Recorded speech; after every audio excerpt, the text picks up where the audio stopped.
Así que bueno, antes de empezar, ¿por qué no oramos? Vamos a orar. Señor Dios, muchas gracias Dios por esta mañana, tarde ya, que tú nos permites reunirnos en tu iglesia. Gracias Dios porque has sido bueno y nos has permitido el poder seguir latiendo nuestro corazón y abrir nuestros ojos y poder entender y comprender tu palabra. Te pido que estés con nosotros, que tu presencia esté aquí, que podamos llegar y absorber todo lo que quieres decirnos para poder aplicarlo en nuestras vidas. Te doy gracias infinitas por tu amor mostrado por Jesús en la cruz. Amén. Bueno, hoy es un tema que quiero que pongamos mucha atención y vamos a tener una cita base. Va a aparecer una imagen aquí sobre lo que se trata este mensaje. Deja que aparezca para no adelantar más. Un superojo. Más allá de lo evidente. Y estamos sobre Lucas 11. Así que, ¿por qué no vas abriendo tu Biblia en Lucas 11, por favor? Desde el 14. Lucas 11. Te voy a dar un poco de contexto de Lucas. Lucas era una persona que era estudiada de su época. Era diferente, por ejemplo, a Mateo. Mateo era una persona que era recaudador de impuestos y que era más barrio que Lucas. Este cuate Mateo estaba entre la gente y haciendo sus movidas y sus tranzas ahí, pero Lucas era diferente. Lucas había tenido toda una educación diferente, mucho más había tenido la educación. Y de hecho el libro de Lucas está escrito en griego, el griego era el lenguaje de aquellos que habían tenido la estructuración educativa de la época. Entonces podemos encontrar que en Lucas se refiere un poquito más a cosas de gobierno, más a cosas de religión, más profundas, que a lo mejor Mateo no entendía o no comprendía, porque te digo, no tenía ese tipo de educación, sino era más general Mateo, y Lucas profundizaba más. De hecho, la historia narra que Lucas no era literalmente el que escribía, sino tenía escribas que eran como sus secretarios, que escribían lo que veían y lo que hacían y lo que Lucas le decía que escribiesen cada día. Entonces, el libro de Lucas que te recomiendo, si no lo has leído, te lo recomiendo ampliamente, te puede enseñar un chorro, está perfectamente estructurado. Más allá de lo evidente, es el tema de hoy. Y estamos en Lucas 11. Esta sociedad nos ha vendido la idea de que todo es relativo, de que nada es absoluto, que nada hay malo en las cosas que hacemos porque depende del perfil con que lo ves. Que todo lo que haces es bueno a los ojos de uno y malo a los ojos de otro porque es relativo. La sociedad piensa esto y lo creemos. Creemos que depende por la cultura, por la educación que recibimos, por los antecedentes patológicos de una persona, por los antecedentes históricos, por lo que sea. Y entonces tratamos de evitar la parte de que es absoluto y decimos que todo es relativo. Había un español que en 1865 que se llama Ramón de Caparmón, que escribió una frase que seguramente has escuchado. Dice, en este mundo traidor, nada es verdad ni mentira. ¿Se la saben? Todo es según el color del cristal con que se mira. Y explicaba que depende cómo lo veas o de qué perfil lo veas, significa que es bueno y malo. Pero ¿sabes algo? Dios hoy viene a decirnos que eso es absolutamente falso. Es absolutamente falso. No es relativo, sino absolutamente falso. Y aunque todos vivimos con esa parte de, bueno, es que para ti es malo, pero realmente no es malo. Y Dios dice, no, realmente la verdad es una, lo bueno es uno, lo malo es otro. ¿Estás de un lado o estás del otro? ¿Estás del lado de una línea o estás en el otro? No puedes estar en medio. Así que nos dice que la verdad existe y no depende de quién. No depende de quién la diga, no depende en qué época estés viviendo, no depende en qué país estés viviendo, no depende nada de eso. La verdad es absoluta y no depende de nadie. Lucas 11, 14, vamos a empezar. Te voy a recomendar que voy a brincar en muchas citas durante toda la Biblia. Si me has escuchado antes, sabes que me encanta esa parte de brincar entre citas. Así que si eres muy hábil en la Biblia, te recomiendo dos cosas. La primera, quédate en esta cita, quédate en Lucas 11, vamos a ir estudiando sobre Lucas. Y la segunda, escribe las citas. Escribe tus citas y estúdialas en tu casa. Voy a pasar de una a otra, pero siempre vamos a regresar a Lucas 11, del 14 en adelante. Y vamos a empezar con Lucas 11, 14 al 16. Dice, estaba Jesús echando fuera un demonio que era mudo, y aconteció que salió el demonio y el mudo habló, y la gente se maravilló, pero algunos de ellos decían, por Belcebú, príncipe de los demonios, echa fuera a los demonios, se referían a Jesús. Otros, para tentarle, le pedían señales del cielo. Imagina esta escena, está Jesús hablándole a gente, no son 3, no son 4, es una multitud, y Jesús viene y saca ese demonio que tenía poseída a esta persona, y era un demonio que era mudo, y la gente se sorprende, ¿no? Y está ahí Jesús enfrente de ellos, ¿sí? ¿Estamos ahí? Imagínatelo como si tú estuvieses como incógnito. ¿Has visto Harry Potter con esta manta que se cubren y se vuelven invisibles? Imagínate que tú estás así, invisible, nadie te ve, Jesús no te está viendo y estás viendo la escena, ¿sale? Tenemos 3 tipos de reacciones a lo que Jesús hizo. Te las voy a mencionar y luego vamos a profundizar en ellas. La primera está en el versículo 14 y dice, la gente se maravilló. En el versículo 15 dice, algunos dijeron, por Belcebú, príncipe de los demonios, echa fuera demonios. Este Jesús, por poder de Belcebú, echa fuera estos demonios. Y el versículo 16 nos dice la tercera reacción de la gente, que fue, otros, para tentarle, le pedían señales del cielo. Tenemos 3 reacciones de la gente que estaba ahí. La gente que se maravillaba, pues sí, ¿no? Los judíos practicaban la parte de los demonios. La gente sabía que por ciertas calles, por ciertos caminos había un endemoniado. La Biblia lo dice, que había ciertos endemoniados y la gente esquivaba pasar por ahí, evitaba pasar por ahí por miedo o por temor de encontrarse con estas personas. También sabía el pueblo judío que había gente que tenía el poder, los sacerdotes, que tenían un cierto poder dado por Dios para poder sacar esos demonios. Pero también otra cosa que pasaba con el pueblo judío es que la tradición judía dice que para sacar un demonio tenías que conocer su nombre para poder sacarlo, expulsarlo de una persona. Entonces la gente se maravilla, ¿por qué? Porque está sacando a un demonio y aunque era algo que se escuchaba, no era como común verlo. Pero se maravillaban aún más porque no sabía su nombre y aún así lo estaba expulsando. Ahora, una cosa, no porque te maravilla algo significa que crees en él. No, es muy diferente. Tú puedes creer que los Transformers tengo problemas con las películas. Los Transformers son increíbles, pero no crees que sean reales, ¿o sí? Si no sabías que no son reales, pues ya rompí tu corazón. Pero no porque sea maravilloso o increíble significa que creas en ello. En el versículo 15 vemos la segunda reacción que ya había mencionado antes. Dice, por Belcebú, príncipe de los demonios, echa fuera demonios. Pero ¿quién era Belcebú? Había una región filistea que se llamaba Ecrón. Esta región tenía un templo donde había un ídolo que se llamaba Baal-zebú, que significaba el dios del gran templo. Baal-zebú se llamaba. Entonces, algo que pasaba con él es que todo el tributo que se le daba era entregado en animales, plantas, pero hasta personas. La tradición judía habla que hasta personas eran entregadas ahí. Lo curioso de esto es que se quedaban ahí y nunca se recogían. O sea, se podrían literalmente en el templo. Entonces imagínate la escena.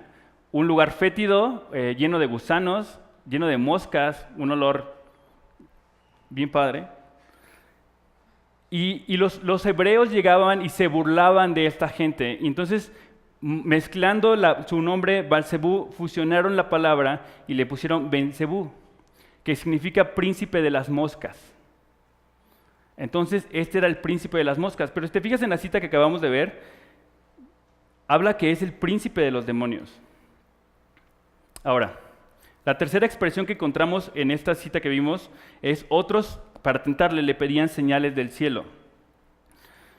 Y de verdad pedían señales del cielo cuando él acababa de sacar un demonio y cuando acababa de darle el habla a una persona muda. Y si lees hacia atrás, Lucas, encuentras que Jesús ya había sanado leprosos, que ya había levantado muertos, que ya había hablado con sabiduría. Y la gente decía, no, dame otra señal, dame una señal del cielo para creerte, ¿no? Ahora aquí nos encontramos 2 tipos de personas. En estas tres reacciones encontramos dos tipos de personas. Y quiero que este mensaje sea una radiografía para ti. Hay personas que tienen dudas, que tienen duda de que Dios es real. Tienen la duda de no saber si es real. A lo mejor les maravilla, pero no creen en Él. Y tienen duda, pero cuando tú tienes duda, el Señor es misericordioso y contesta de la mejor manera para explicarte o para expresarse que Él es Dios en tu vida. Pero cuando no es duda y eres incrédulo, no importa lo que Dios haga, porque el incrédulo ya ha tomado la decisión de no creer. Entonces, si tú estás dudando de que Dios es real y acabas de acercarte acabas de empezar a conocer acerca de Dios y estás dudando que Dios es real, vas por buen camino. La duda es el primer paso. Pero si eres incrédulo, entonces sí estamos fritos. Porque entonces el incrédulo ya tomó la decisión de no creer. Y no importa que Dios o Jesús se pare y abra el mar enfrente de ti y haga increíbles cosas y resucite gente y saque demonios y le dé el habla a un mudo, porque no vas a creer. Eres incrédulo. Ahora, vamos a seguir leyendo en Lucas. Y en Lucas 11, 17, 18 nos dice algo notable. Ahí en el 17, 18 nos dice que realmente estas personas no gritaron, fue por Belcebú. ¿Sabes? Tal vez ni siquiera lo verbalizaron. Tal vez solo lo pensaron, porque si lo leemos dice, mas él, conociendo los pensamientos de ellos, les dijo. Dios estaba escuchando sus pensamientos. Y el pecar, la diferencia entre pensar un pecado y hacer tu pecado es cuestión de tiempo. Dios está escuchando lo que estás pensando. Mas él, conociendo los pensamientos de ellos, les dijo, todo reino dividido contra sí mismo es asolado, y una casa dividida contra sí misma cae. Y si también Satanás está dividido contra sí mismo, ¿cómo permanecerá su reino? Ya que decís que por Belcebú echo yo fuera a los demonios. Jesús va a empezar a explicar. Jesús va a empezar a responder a estos tres tipos de reacciones que vimos antes. Aquel que se maravilló, aquel que dice que es por Belcebú y aquel que pide más pruebas de que Él es Dios. Y va a empezar primero con los que dijeron que era Belcebú. Y ahí en el 19, Lucas 19, 11, 19, cada vez que te diga Lucas, estamos en el 11, pero solamente vamos a cambiar de versículo. Vamos a ir avanzando sobre esa línea. Lucas 19 dice, pues si yo echo fuera a los demonios por Belcebú, vuestros hijos, ¿por quién los echan? Por tanto, ellos serán vuestros jueces. Te platicaba el contexto. Los judíos creían, hacían, participaban, veían acerca de los demonios que poseían a las personas. Y era el mismo pueblo judío que por medio del poder de Dios, ellos podían sacar a esos demonios. Entonces Jesús dice, si yo lo hago por Belcebú, entonces tus hijos también lo hacen. ¿Cómo me acusas a mí si el poder viene de mí y tus hijos hacen lo mismo que yo por el poder que yo te doy? Es una autoacusación y es muy tonto. Pero en el 20 nos dice, es el dedo de Dios. El dedo de Dios. Dice, mas si por el dedo de Dios echo yo fuera a los demonios, ciertamente el reino ha llegado a vosotros. Y esta parte del dedo es un antropomorfismo, que antropo significa hombre y morfo significa forma. Y es la manera en que Dios da una figura humana para que nosotros podamos entenderlo. Es lo mismo que te decía, cuando tienes duda, Dios usa lo necesario para que tú puedas verlo.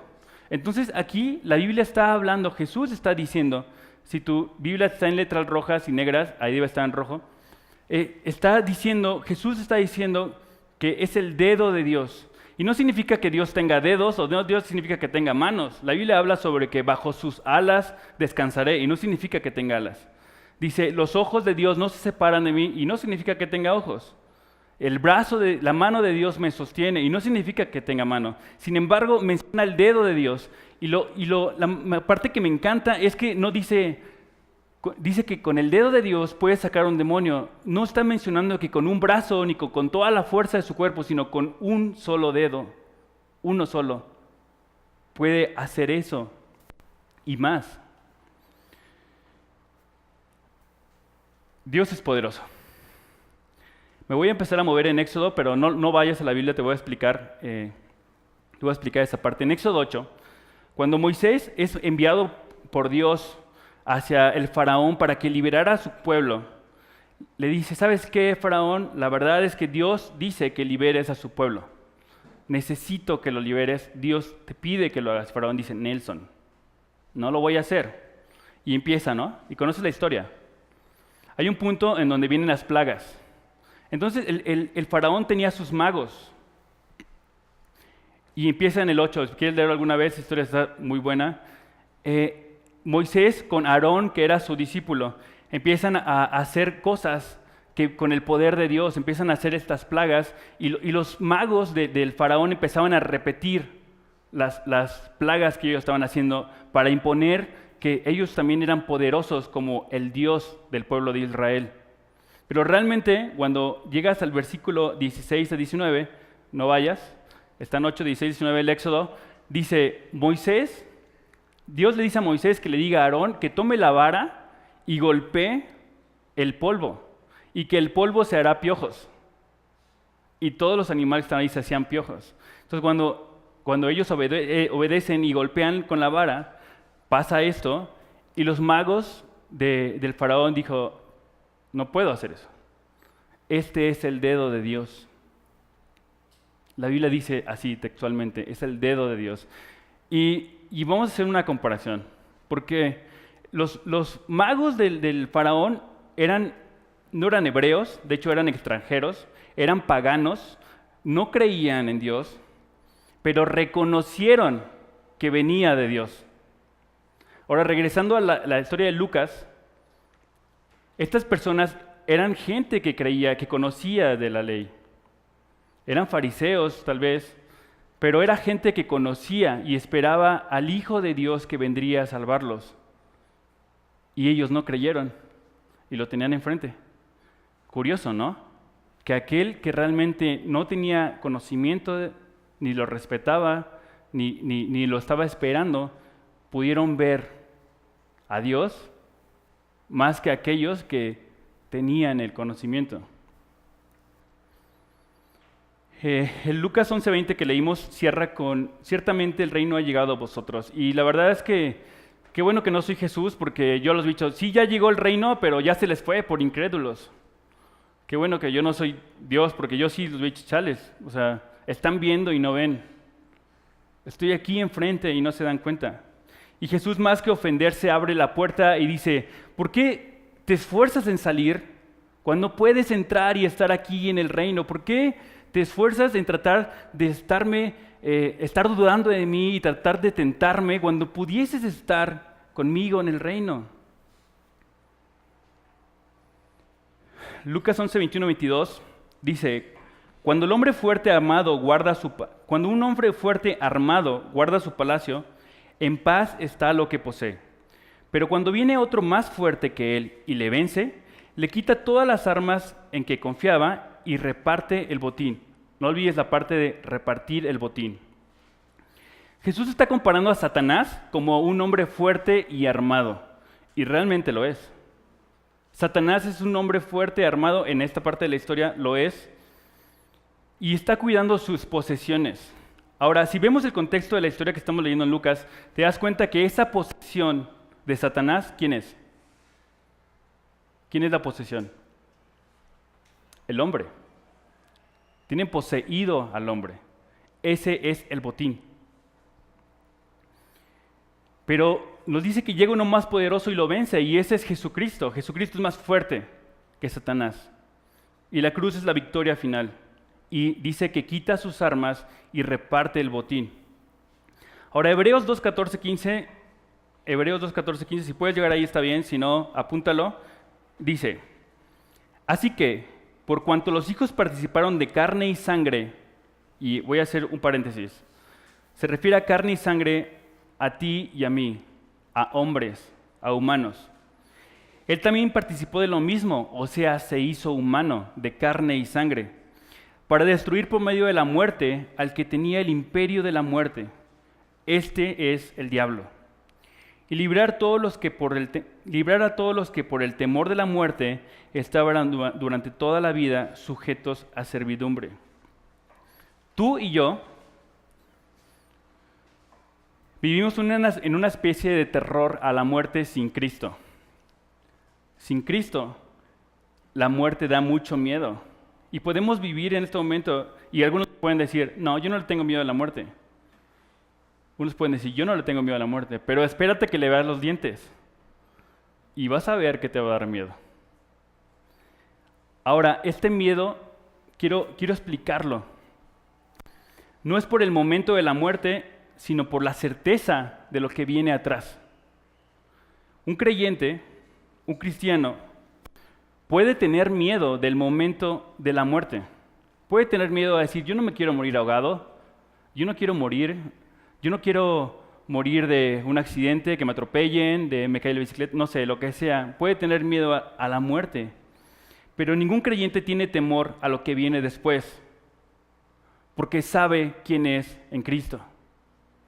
Porque tiene certeza de lo que viene después. Y velo en Jesús. Cuando Jesús llega al Calvario y está en la cruz, Jesús tiene miedo. Jesús tenía miedo. Y él tenía la seguridad y la certeza de lo que venía después. Por eso siguió, porque confiaba, porque sabía, pero tuvo miedo. El miedo, la separación, la muerte, significa separación. Ese momento doloroso de la carne, puedes tenerle miedo, pero nunca lo que viene después, porque la certeza de la muerte, de lo que viene después de la muerte, es algo por lo que tú y yo estamos aquí. Esta vida es temporal. Gracias a Dios. Gracias a Dios. Ahora, Filipenses 1:21 dice, porque para mí vivir es Cristo y el morir es ganancia.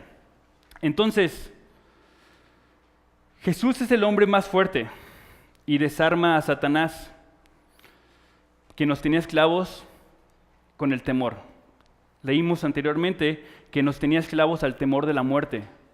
Ahí, sujetos, nos tenía amagados con esa arma poderosa que Satanás tiene sobre el temor que te inyecta a la muerte. Y cerró la cita diciendo, repartió el botín.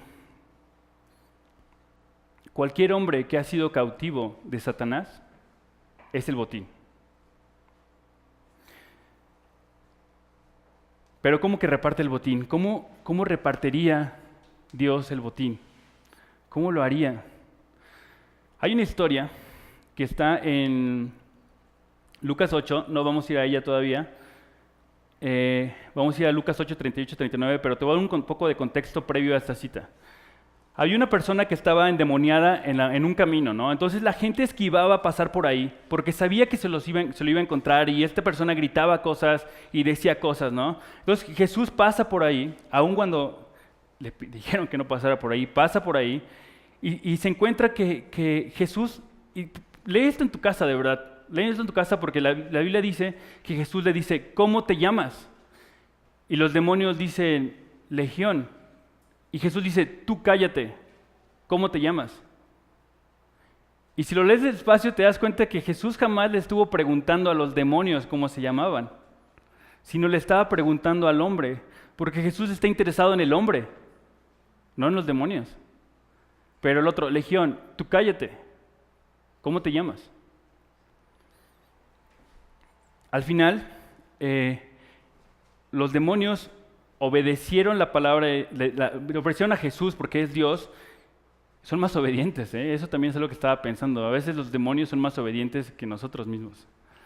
Y le dijeron, le rogaron a Dios, a Jesús, por favor, no nos saques de aquí. Y Jesús dijo, o sea, no te estoy preguntando. Y le dicen, por favor, déjanos morar en esos cerdos. Y Jesús dice, pues dale. Entonces los demonios van hacia los cerdos se enloquecen y corren y se ahogan. Entonces vamos a nuestra cita en Lucas 8, 38, 39, que va a aparecer aquí, y dice, vamos a hablar sobre esta persona que fue sacada, que fue liberada de los demonios. Dice, el hombre a quien habían salido los demonios le rogaba que le dejasen estar con él. O sea, esta persona quería quedarse con Jesús. Pero Jesús le respondió diciendo, vuelve a tu casa y cuenta cuán grandes cosas ha hecho Dios contigo. Y él se fue, publicando por toda la ciudad cuán grandes cosas había hecho Jesús con él. ¿Te has puesto a pensar, por qué cuando tú recibiste a Dios en tu vida, por qué no Él simplemente te tomó, te abrazó y te apartó con Él para que no volvieras a caer en el pecado? ¿Por qué no simplemente te tomó y te guardó y dijo, lo he ganado, es mi botín ahora y lo voy a guardar? Y nadie podría vernos sacado de ahí porque no hay nadie más poderoso que Dios. Pero Dios no hace eso, dice, dale, vete a tu casa. ¿Te has puesto a pensar por qué? Dice, recibes a Dios en tu vida y Dios te libera de todo aquello que te tiene atado y te lanza a tu casa. Y es fácil. Dios necesita que hables de Él. Enfocas que hay una batalla. Bueno, ni siquiera es una batalla, porque el diablo no es tan fuerte para vencer a Dios. Más bien, Satanás está enfrentado a Jesús y a Dios. Está enfrentado ahí. Y en esta batalla no hay de dos tintas. O estás con Dios o estás en contra de Dios. No hay, creo en Jesús, no creo en Jesús y lo estoy pensando. Eso no existe. O estás o no estás. O eres o no eres. Lucas 11:23 dice, el que no es conmigo, contra mí es. El que conmigo no recoge, desparrama. No hay una tercera opción. Esta palabra desparrama me pareció chistosa, ¿no? Desparramar. Entonces la estoy buscando en el griego. Y desparramar viene de separar, dispersar y desperdiciar. Eso es desparramar. Y sí, es claro. Cuando tú no te das cuenta de lo que Dios hace y lo que está pasando a tu alrededor, aquellas muestras de que Dios es real, estás desparramando, estás separando, dispersando. Puedes hasta dispersar a alguien más. La Reina Valera traduce muy sabiamente, y aquí va a aparecer esta citación de Reina Valera. Dice, el que no es conmigo, contra mí es. El que no es conmigo, contra mí es. No tiene nada que ver con hacer algo, sino ser. No es una cuestión de conducta, es una cuestión de naturaleza. ¿Eres o no eres? La Biblia dice, el que es nacido de nuevo, es con Él. El que no es nacido de nuevo, contra Él es. No es algo de conducta, es algo de tu naturaleza. ¿Eres o no eres? ¿Has nacido de nuevo o no has nacido de nuevo? Pueden encontrar una persona, y seguramente conoces a gente que es súper buena y que cuida su cuerpo, respeta su cuerpo, da limosnas tal vez, hace obras de caridad, es así se rige bajo una moral altísima, pero no cree o no es nacido de nuevo. Entonces, aunque esa persona sea moralmente ejemplo en esta sociedad, está contra Dios. Así de rudo es. ¿Estás con Él o contra Él? No importa que tú seas la gran persona moral en esta tierra. Si no eres nacido de nuevo, estás en contra de Dios. No importa lo que hagas. Juan 1:12 dice, mas a todos los que le recibieron, a los que creen en su nombre, les dio potestad de ser hechos hijos de Dios. Juan 1:12 dice eso. A que todos los que recibieron, a los que creen en su nombre, les dio potestad de ser hechos hijos de Dios. Es una cuestión de naturaleza. ¿Eres o no eres? Regresamos a nuestra cita en Lucas, ahí en el 11, y ahora vamos en el 24-26. Vamos a ir avanzando en ese capítulo. El 24-26 dice, cuando el espíritu inmundo sale del hombre, anda por lugares secos buscando reposo y no hallándolo, dice, volveré a mi casa de donde salí. Ubica eso, mi casa. El demonio está tomando como su casa la persona o el hombre donde está morando. Y cuando llega, la halla barrida y adornada. Y el griego nos dice que ordenada se refiere en orden, está ordenada, está todo en orden. Entonces va y toma otros 7 espíritus peores que él, y entrados moran allí. Y el postre estado de aquel hombre viene a ser peor del primero. Ahora, Dios no nos está dando aquí, no, su idea no es darnos una clase de demonología, de ver cómo actúan. No es su interés. Y esta cita, a veces la gente puede pensar o puede asustarse pensando que aplica para alguien que ha recibido a Dios en su vida. Y no, no aplica. No funciona así. Porque cuando tú recibes a Dios en tu vida, el Espíritu Santo mora en ti, vive en ti, es su casa.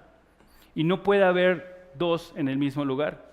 Vamos a meternos un poquito más adelante en eso. Esta sección de Lucas que vimos dice, salió, el demonio salió.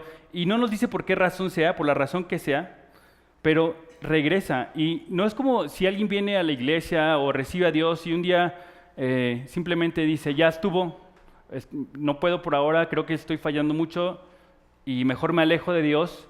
No, no aplica para estas personas. No, porque aquí tiene que ver con la salvación. La salvación, cuando has recibido la salvación, no puedes perderla. No puedes hacerlo. Pero hay una llave, tiene una llave esto, y lo vamos a ver un poquito más adelante. Un cristiano no puede ser poseído por un demonio porque nuestro cuerpo, dice la palabra, es templo del Espíritu que habita el Espíritu de Dios en él. Pero un incrédulo sí. Un incrédulo sí puede hacerlo. Juan 1:5 dice, la luz en las tinieblas resplandece y las tinieblas no prevalecerán contra ella. Ahora, tal vez has llegado a tu cuarto alguna vez y encuentras la luz apagada y está totalmente oscuro, ¿no? Imagina que está totalmente oscuro. Y cuando enciendes la luz, ¿tú ves algún tipo de batalla entre la luz y las tinieblas aquí? Como, no, tú quédate, tú vete. ¿Lo ves? ¿La luz luchando ahí contra ellas? No, simplemente esta oscuridad es la falta de la luz. No, la luz es mucho más grande, mucho más poderosa que las tinieblas. Simplemente se aleja. O has estado en tu casa, en tu cuarto tal vez, con la luz encendida de día, y ves como por la ventana empieza a meterse las tinieblas, empieza a raptar y empieza a querer. No, ¿verdad? Porque no funciona así. Así es Dios. Cuando Dios está dentro de ti, las tinieblas no pueden estar ahí. No pueden entrar y poseerte. 1 Juan 5:18 dice, sabemos que todo aquel que ha nacido de Dios no practica el pecado, pues aquel que fue engendrado por Dios le guarda y el maligno no le toca. Ahora, si un cristiano, somos pecadores, todos somos pecadores, y puedes decir, oye, pero es que yo creo que yo sí recibí a Dios en mi vida y creo que Jesús es el Hijo de Dios y que Jesús abrió las puertas para acceder al Padre y lo creo de corazón, pero mi mejor amigo es este pecado. Me encanta. Es el pecado que cuando salgo le digo, ¿ya te cambiaste? Porque en 15 minutos nos vamos. Y puedes vivir de la mano con esos pecados o con demonios rodando. Y un cristiano puede hacer eso. En realidad, esa es la lucha que tú tienes que tener como hijo de Dios. La lucha de vencer a tu carne para alejarte de eso. Piensa en este momento ese pecado que te encanta. Ya vi sus ojos. Piensa en ese pecado que realmente dices, yo sé que no está bien, pero yo sé que me encanta. Y híjole, apenas lo hice anoche, o híjole, apenas lo hice ayer, híjole, apenas lo hice ahorita, híjole, apenas lo estoy pensando. Ese pecado que está ahí está vigente y esa es la lucha que una persona que cree en Dios tiene que tener. Un cristiano puede vivir carnalmente en lugar de la palabra de Dios. No es correcto. No es correcto. pero sí puede pasar, o sí está pasando. Un cristiano puede dejar su primer amor, el amor a Dios, lo puede dejar y decir, I'll be back, ahorita vengo, voy a echar un rol. O un cristiano puede vivir en pecado en una condición espantosa de vivir completamente y para nada se le ve que haya recibido a Dios en su vida, tal vez, pero yo estaría dudando ahí que realmente haya nacido de nuevo. Yo estaría dudando sobre su salvación, no porque la pierda, sino porque tal vez nunca la recibió. Ahora, en esta batalla no hay neutrales, ya te había dicho. Si alguien dice, no quiero nada con el diablo, pero tampoco quiero nada con Dios, ya está del otro lado, está en contra de Dios. Así. Porque su casa está vacía, o al menos no está habitada por Dios. Si una persona dice, no quiero nada con el diablo, yo conozco el diablo, sé del diablo y sé de Dios, pero no me interesa ni el diablo, porque soy bien buena onda, pero tampoco me interesa Dios, entonces está en contra de Dios.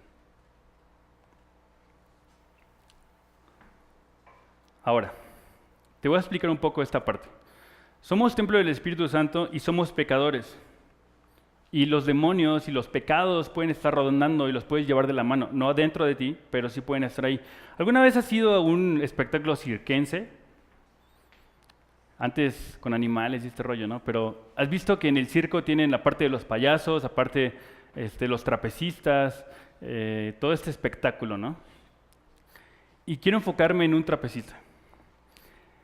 Los trapecistas lo que hacen es que empiezan a escalar sobre la torre, llegan a la parte más alta y empiezan a hacer cosas increíbles, ¿no? Pero cuando un trapecista es nuevo, cae, ¡pum! ¿Y luego qué hace? Vuelve a subirse y vuelve a darle, ¿no? Genera ese esfuerzo de volver a subir. Cuando un trapecista ya es más pro, o tiene mayor esfuerzo, o ha pasado más tiempo practicando, lo que hace es que cuando cae en una cierta forma del cuerpo que puede rebotar y regresar arriba. ¿Lo has visto alguna vez? Pasa eso, que llegan a la malla esta de protección y rebota y están hasta arriba otra vez. Hay quien cae y empieza a hacer esto y tiene que volver a subir. La Biblia dice que David es conforme al corazón de Dios. Y la primera vez que leí eso dije, neta, ¿sí ese cuate es más chafa que yo? Nada más nos parecemos de nombre. Porque este cuate lo que hacía era que era un asesino, dudaba de que Dios fuera realmente Dios en un punto. Le gustaba tener muchas mujeres, le gustó la mujer de su mejor amigo y después lo mató para quedarse con ella. Y dices, neta, ¿es conforme al corazón de Dios? Pero también David dice, yo no voy a descansar o no voy a estar tranquilo hasta que sea como tú, Señor. Entonces, hay algo que se llama arrepentimiento y es algo que David practicaba todo el tiempo. El arrepentimiento. El arrepentimiento viene del griego, cambiar de opinión, cambiar de propósito, retornar o reajuste. Cada vez que vayas manejando por la calle y ves un retorno, ese es un arrepentimiento. Ese retorno es un arrepentimiento. Entonces, David practicaba el arrepentimiento. De tal manera que cuando estaba arriba como un trapecista y caía, se arrepentía inmediatamente y rebotaba y regresaba. Por eso era conforme al corazón de Dios. Por eso, cuando tú decides ser trapecista, recibir a Dios en tu vida, voy a tratar de ir uno a otro.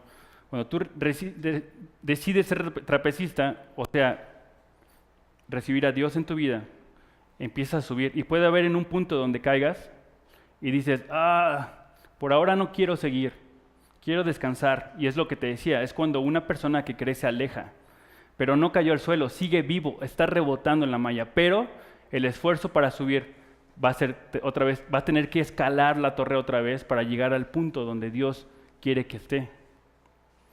Ahora, en ese mismo espectáculo circense hay quien está como público. Dice, qué chido, está padre, me maravillo, pero yo creo que me suba alguna vez. Entonces esas personas ya están en contra de Dios, o están en contra. Ahora, regresando a nuestra cita base en Lucas 11, vamos a darle 27 y 28. Te digo, si quieres quedar tu Biblia ahí, ponle un separador en esa parte, vamos a seguir avanzando. Dice, mientras él decía estas cosas, una mujer entre la multitud levantó la voz y dijo, bienaventurado el vientre que te trajo y los senos que mamaste. Y él dijo, antes bienaventurados los que oyen la palabra de Dios y la guardan. Ahora, esta mujer no estaba haciendo algo malo, estaba glorificando. Y bien dicho y bien aprendido lo tuvimos con Gerardo la vez pasada, que hablaba sobre la adoración. La adoración siendo un punto aún más importante que la predicación, porque la adoración es la manera en que tú reconoces tu posición ante Dios. Eso es adorar, reconocer cuál es tu posición ante Dios. Dios está aquí, por eso alabamos, por eso cantamos, por eso glorificamos. Pero esta persona posiblemente era de las personas que vimos al principio, se sorprendieron cuando Dios sacó al demonio de este mudo. Tal vez era de este grupo de personas. Y esta mujer decía, alabado sea Jesús, sí, gloria a Dios, ¿no? Y Jesús responde, bienaventurados los que oyen la palabra de Dios y la guardan. Estaba diciendo, ¿sabes qué? Está bien, pero bienaventurado para la parte, conocer la palabra, es grandemente bendecido o sobrebendecido. Jesús le dice, pues sí, pero tienes que saber que como dice Juan 14:15, dice, si me amáis, guarda mis mandamientos. Es más importante o es necesario guardar sus mandamientos. Ahora, no es una condición, porque Juan lo dice así, dice, si me amáis, guardar mis mandamientos. No es una condición que Dios te dice, si quieres que te ame, guarda mis mandamientos. No. No es así. Porque el Romanos 5:8 dice que Dios nos amó cuando éramos pecadores, aún antes cuando éramos pecadores. Mas Dios muestra su amor para con nosotros en que siendo aún pecadores, Cristo murió por nosotros. Eso dice en Romanos 5:8. No significa que Dios esté diciendo, para amarte guarda mis mandamientos. No. Yo lo veo más como un termómetro. Y usa este termómetro en tu vida. Porque Dios ya nos amó, aun cuando no lo reconocemos, aun cuando gente nunca la va a reconocer, Dios ya los amó, ya nos amó. Pero esto es más un termómetro, es decir, si amo a Dios tengo que guardar sus mandamientos. ¿Estoy guardando sus mandamientos? ¿Realmente lo estoy amando? Es un termómetro más para nosotros, decir, ¿realmente amo a Dios? Porque si amara a Dios, guardaría sus mandamientos. Y si lo estás haciendo, te aplaudo. Pero es más un termómetro. Ahora, esta fue la manera en que Dios respondió a esas personas que decían que había sido por el diablo quien Jesús había recibido ese poder para sacar ese espíritu. Ahora, de aquí en adelante, Jesús va a empezar a responderle a aquellos que pedían una señal. Y esta parte de pedir una señal es un clásico de ayer y hoy, pero vamos a leerlo primero en 29:32, ahí en Lucas 11, 29:32. Dice, y apiñándose las multitudes, es muchísima gente. Recuerda la escena, lo estás viendo ahí. Está Jesús hablando hacia su pueblo y tú estás ahí como observador, ¿sale? Y apiñándose las multitudes comenzó a decir, esta generación es mala, demanda señal, pero señal no le será dada, sino la señal de Jonás. Porque así como Jonás fue señal a los ninivitas, también lo será el Hijo del Hombre a esta generación. La reina del sur se levantará en el juicio con los hombres de esta generación y los condenará, porque ella vino de los fines de la tierra para oír la sabiduría de Salomón. Y aquí más que Salomón en este lugar. Los hombres de Nínive se levantarán en el juicio con esta generación y la condenarán, porque la predicación de Jonás se arrepintieron, y aquí más que Jonás en este lugar. Y seguramente no entendiste nada de lo que dijo. Dices, ¿de qué está hablando? ¿No? Dices, ¿qué? Jonás, la reina del sur, es como la serie de Netflix, ¿no? Y no entiendes. Yo cuando leí la primera vez dije, venía todo claro, ¿y esto qué? ¿No? Pero es más fácil de lo que parece. Y te lo voy a explicar, así que pon mucha atención en esto, lo que Dios está diciéndonos. Jesús nos está dando dos ejemplos. Está hablando de Jonás y de la reina del sur, ¿sí? No se te va a olvidar nunca la reina del sur. Yo sé que a Pollo nunca se le va a olvidar a la reina del sur. Él es Pollo. Está Jonás y está la reina del sur, ¿sí? Tenemos dos ejemplos que Jesús usa para enseñarnos lo siguiente. El primero, vamos con Jonás. Ahí está una canción de Jonás, ¿no? Jonás no le hizo caso a la palabra de Dios y esto. Jonás era un tipo que no quería obedecer a Dios. No le interesaba lo que Dios decía. Y Dios le dice, hey Jonás, necesito que vayas con los ninivitas a un pueblo y les prediques. Y Jonás dijo, mangos, ¿qué? Y se fue hacia el otro lado. Nínive está por allá y se fue hacia el otro lado y cruzó tierra y entró a mares y seguía huyendo, alejándose de lo que Dios le estaba diciendo. Entonces la Biblia dice que de repente una bestia de mar llegó y lo comió. No dice una ballena, yo espero que sea una ballena o un calamardo gigante o no sé qué podría ser, pero llegó y capturó a Jonás por 3 días. Algo que aún no sabían esos judíos es que, y bueno, sí sabían porque Jesús les había predicado, es que es el mismo simbolismo de Jesús a su resurrección de 3 días. Tenemos el primer punto ahí. Y ahora, Jesús le estaba hablando a gente que conocía la ley. No era algo nuevo, pero no lo estaban viendo. Entonces, Jonás es capturado y a los 3 días es expulsado, repetido, lo que haya sido. Y entonces va y predica con los ninivitas. Y no predica porque diga, sí, gloria a Dios, es magnífico. No, sí, qué bonito tiempo tuve dentro de ese animal, maravilloso, Dios. No, fue porque le dio miedo. De hecho, Jonás odiaba a los ninivitas. Salió de ese animal y lo único que hizo fue, pues, obedecer, porque dice, si me comí una ballena aquí, ¿qué me puede pasar más adelante, no? Tuvo temor. Y Jonás no hizo un gran speech ahí con los ninivitas, solamente dijo, Jehová dice que en 40 días los van a hacer papilla. Y se fue. Los odiaba. Ahora, Jesús que estaba predicándole a esta gente, que en esta parte de Lucas que estamos leyendo, era mayor que Jonás. La parte que vimos ahorita en el 29:32 dice que es mayor. Y el que está aquí es mayor que Jonás. A eso se refiere con esta cita. ¿Y sabes qué? No los odia, los ama. Y ellos aún no podían verlo. O sea, Jesús estaba ahí y era mayor que Jonás y aún así no le creían, no podían creerle y Jesús los amaba. Y dice, por eso los ninivitas se levantarán y te darán juicio porque tú no creíste y nosotros creímos en la predicación de Jonás que estuvo bien chafa. Y tú tienes a aquel que nos estaba predicando aquí enfrente y te ama. Cuando Jonás nos odiaba, nosotros le creímos a Jonás y ustedes tienen aquí a Jesús que los ama y no le creen. No manchen. Eso dice en el 29:32. Ahora, también usa la reina del sur. La reina del sur, para que lo leas en tu casa también está en Primera de Reyes 10, ahí lo puedes encontrar. La reina del sur, había una persona que se llamaba Salomón. Salomón cuando pidió algo a Dios le dijo, yo te pido sabiduría. Y entonces Salomón, recordando la sabiduría es la inteligencia bien aplicada, depende de lo que Dios quiere que hagamos. Salomón, siendo el hombre más sabio, empezó a predicar acerca de Dios y se volvió consejero de reyes. Entonces esta reina, la reina del sur, escucha de Salomón y su sabiduría. Entonces lo que hace es que viaja más de 2000 kilómetros hasta llegar con Salomón para escucharlo predicar. Y si te das cuenta, los judíos estaban ahí dudando que Jesús fuera el Hijo de Dios y ellos no tuvieron que recorrer 2000 kilómetros como la reina del sur.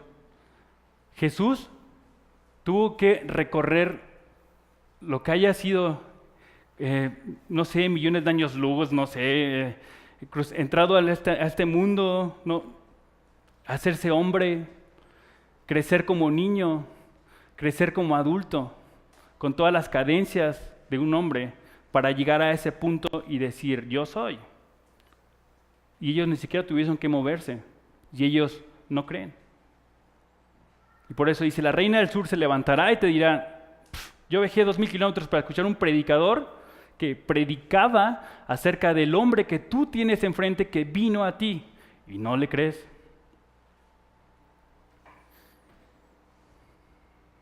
Este asunto de mayor evidencia es algo que es más común de lo que crees. Es muy común que la gente diga, Dios, si eres real, cumple esto. Dios, si eres real, si realmente existe, haz esto. Dios, si eres real, que no me duerma en la iglesia, ¿no? O sea, es común. Siempre queremos algo más, siempre queremos más evidencia. Y Salmo 19:1 dice, los cielos cuentan la gloria de Dios y el firmamento anuncia la obra de sus manos. O sea, solo tienes que abrir el ojo. Solo tienes que abrir tus ojos y encontrar lo que Dios quiere decirte y la grandeza de Dios que hay en todas las cosas. El canto que hacíamos al final, que cantábamos todos al final, hablaba, tú eres la luz. Tú eres la luz. Y de verdad no lo planeamos. Solo que ahorita dije, órale, ¡pum!, rebotó aquí, ¿no? Tú eres la luz. El problema no es la luz. Ese no es el problema. Es el ojo. ¿Ves la luz aquí? ¿La ven todos? ¿No los escucho? ¿Sí? Sí. Ok, cierra los ojos. Fuertemente. ¿Los ves? ¿Ves la luz ahora? No.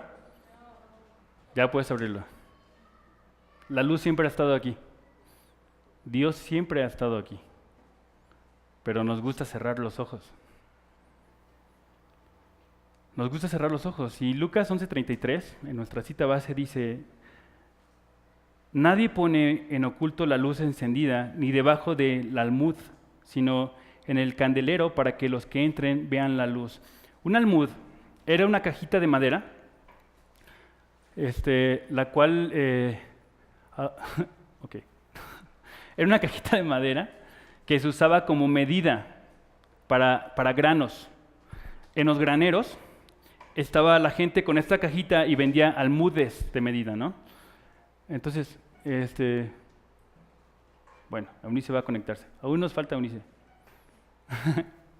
Entonces estaba esta medida de almud, que lo que hacía es que la gente, cuando estaba contando, cargando los granos, lo ponía y después esa era una medida. Y a la hora de la comida, de lunch, giraban el almud y era como una mesita. Por eso algunas versiones de la Biblia dice, no es para ponerse debajo de una mesa, pero era un almud que al girarlo se hacía como una mesita y ahí dice, no es para que la luz la pongas abajo de un almud o de una mesa, es para que sea vista. Y Juan 1:4 dice, en él estaba la vida y la vida era la luz de los hombres.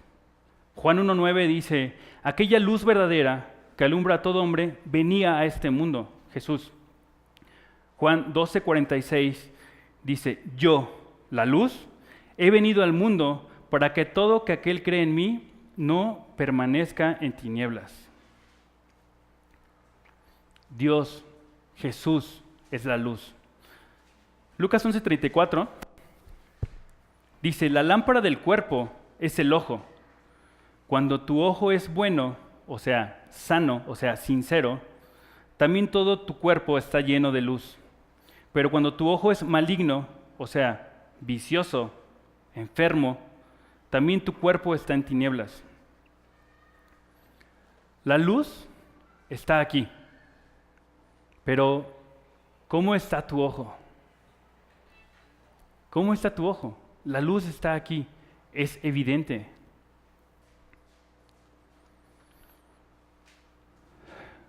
Juan 3:19-21, perdón. Juan 3:19-21 dice, y esta es la condenación, que la luz vino al mundo y los hombres amaron más a las tinieblas que la luz. Checa esto, no dice que no vieron la luz, no dice que no entendieron la luz, sino que amaron más a las tinieblas, porque sus obras eran malas. Porque todo aquel que hace lo malo aborrece la luz, y no viene a la luz para que sus obras sean reprendidas. Mas el que practica la verdad viene a la luz para que sea manifiesto que sus obras son hechas en Dios. El problema no está en la luz. ¿Has escuchado esta frase de ¿el sol sale para todos? Pues la luz sale para todos. Dios está aquí para todos. El problema es que algunos no queremos verla. Y para cerrar con Lucas 35:36 dice, mira pues, no suceda que la luz en ti... Checa, vamos a hacer una pausa en esto. ¿Recuerdas la escena que te dije que viéramos a Jesús parado frente a esa multitud hablándoles? ¿La ves? ¿La ves? ¿Está en tu mente? Ok, imagínalo. Está Jesús aquí y está viendo al pueblo y está explicándole. Están apiñados, o sea, mucha gente. Y si te fijas en todo lo que hemos leído, todo lo que hemos leído está hablando en plural. Todo lo que hemos leído está en plural, está hablando a ellos. Pero llegas a esta cita y dice, mira pues, y es como si Dios girara, y me da escalofríos pensarlo, girara y me viera, cuando yo pienso que no me está viendo, y dice, mira pues, y te está hablando ahora a ti y a mí. Ya no está hablando a multitud, está hablando uno a uno, de Él a ti. Y dice, no suceda que la luz que en ti hay sea tinieblas. Así que, si todo tu cuerpo está lleno de luz, no teniendo parte alguna en tinieblas, será todo luminoso como cuando una lámpara te alumbra con su resplandor. Dios nos está advirtiendo, no te engañes. Te está diciendo, no te engañes. ¿Guardas mis mandamientos o no guardas mis mandamientos? ¿Estás conmigo o estás en contra de mí? No se trata de lo que haces, sino se trata de lo que eres.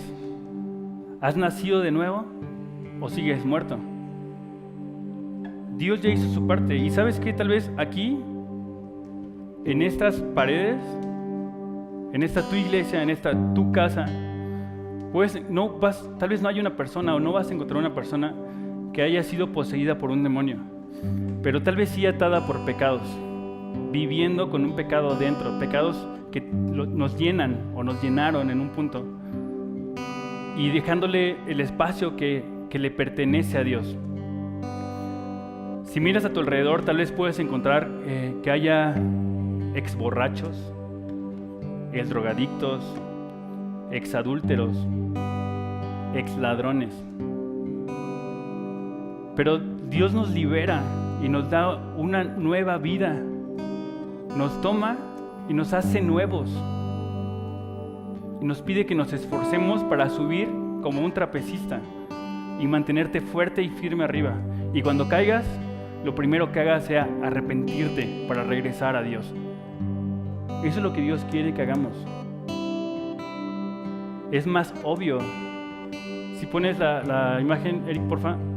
Es obvio que Dios está ahí. Solo tenemos que verlo. Tenemos que abrir nuestro ojo. Yo sé que aquí hay gente que es nueva acerca de lo que Dios quiere hablarte y decirte. Y yo recuerdo cuando alguien me dijo, si realmente crees, no dudes de lo que Dios quiere hacer en tu vida, pero reconócelo. Entonces la invitación es esta. Si tú necesitas abrir tu casa a Dios para que Dios entre y la limpie contigo y habite en ella, hoy puede ser el momento de hacerlo. Hoy puede hacerlo. Tienes que entregarlo. Deja de estar pensando que tú vas a hacer las cosas mejor que Dios. La neta no. Siempre la regamos y volvemos a caer porque no nos arrepentimos. Solamente nos da remordimiento y el remordimiento no genera ningún cambio. Como iglesia podemos orar por ti. Si quieres que oremos por ti, levanta tu mano y vamos a orar por ti y vamos a hacer lo que Dios quiere hacer en tu vida. No le niegues a eso, no le niegues a Dios lo que quiere hacer en tu vida.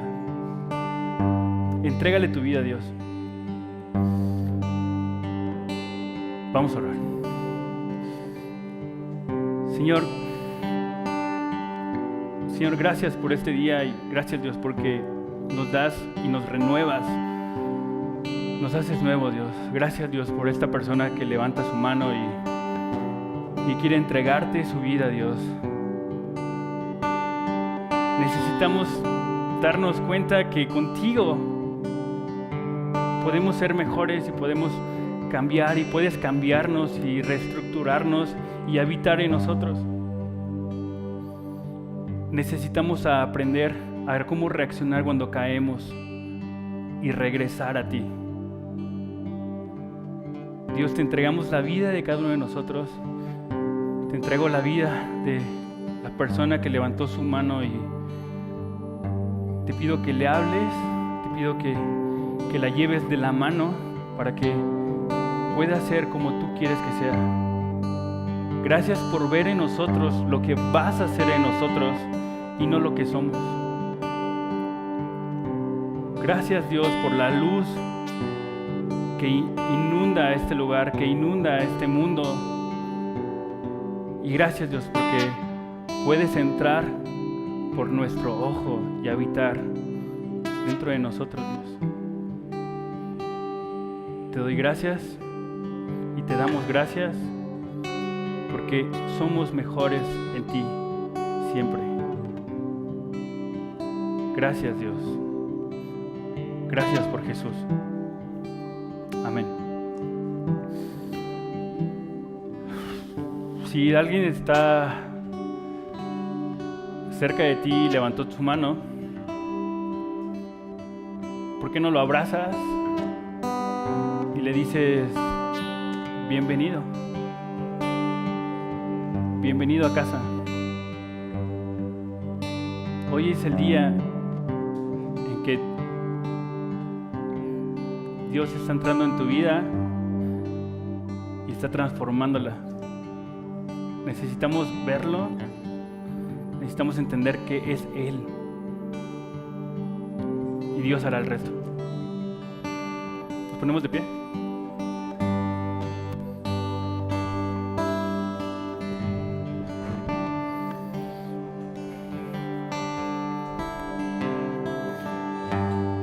Vamos a esforzarnos y vamos a actuar como lo que somos, una familia. Vamos a darnos la mano y decirnos uno al otro, dale, dale, puedes hacerlo, puedes hacerlo. Si en algún momento de la semana estás afligido y sientes que estás fallando y que no puedes más, mándale un mensaje a alguien que su confianza esté en Dios, como el Salmo 1 lo dice. Y dile, hey bro, necesito tu ayuda, ora conmigo. Y si tú estás en tu casa, en tu momento de adoración o estás haciendo tu devocional en tu casa leyendo la Biblia,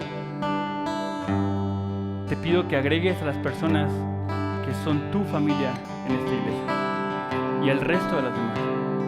Esas personas que hoy decidieron abrir su vida hacia Dios, ora por ellas.